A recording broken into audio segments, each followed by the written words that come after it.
Far from the confines of city hospitals, a medical doctor is working to find a cure for a most complex issue: the death of India's grasslands. Like any good doctor, he does not just want to alleviate symptoms, but deal with the very root of the problem.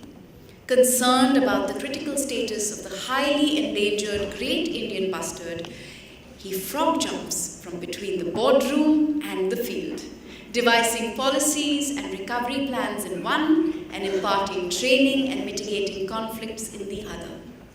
A member of numerous state, national, and international boards and committees, his persistent efforts to protect the Gangewadi grasslands near the Nanaj Wildlife Sanctuary won official protection for this crucial breeding site of the birds.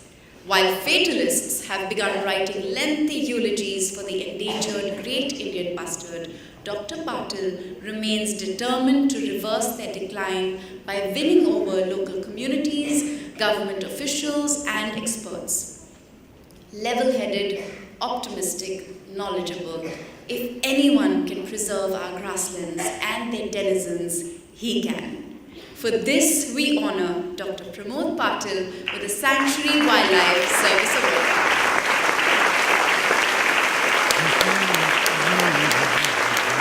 May I request Usha Thorat, former Deputy Governor of the Reserve Bank of India, respected banking professional, and former Vice President of the Bombay Natural History Society, to please join us on stage to present a Sanctuary Wildlife Service Award to Dr. Pramod Patil.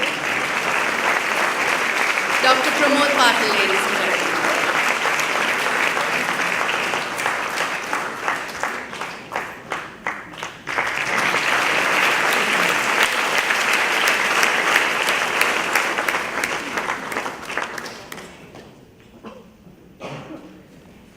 Well, I'm a medical doctor, so I never imagined myself at this place, but I'm very thankful to Bittu sir and Sanctuary Asia for this.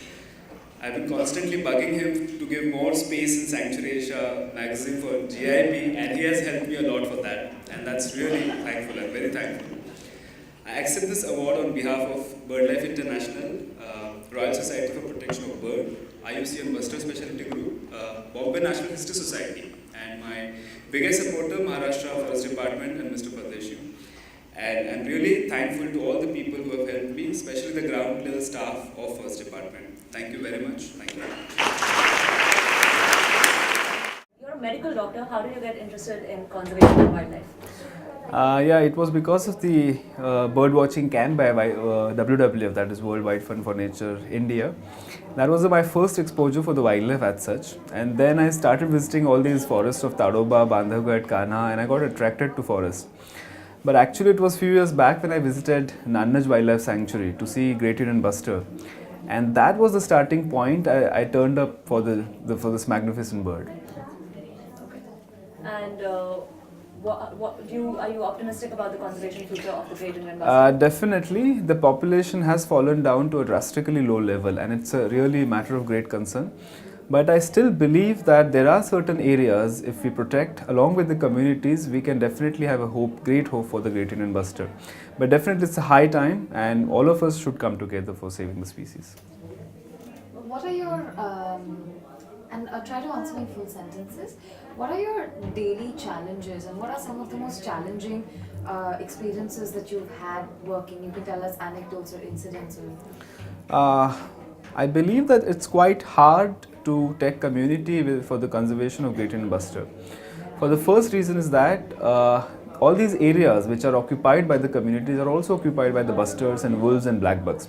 So both of them they coexist, but the problem is there's a conflict. Though bustard is not a great harm to the people directly because it's not involved in a persecution of any livestock, it's not involved in that way.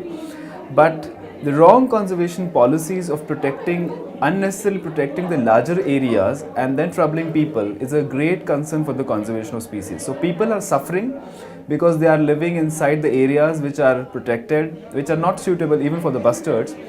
And that's the great concern, is the major hurdle, and that's the great problem, because you go to a villagers and you talk to them like, okay, let's come together to save a species, and what happens is they talk about their livelihood issues. So what restrictions we have put for the livelihood issues of local people is the major hurdle which you come across in day-to-day life, and that's the biggest problem. If you really want to take community with you, you have to have a different approach, and now there's a need of a paradigm shift which we're trying now.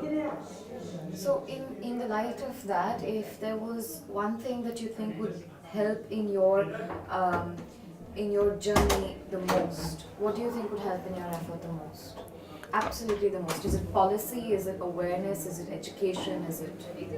I truly believe that it's policy at the top and livelihood issues in the base, which are the most important, which have turned beneficial. You should have a guiding policy, a supporting law and legal support for your thoughts. That is there. Then and then only the governmental agencies and networks will come together to help you.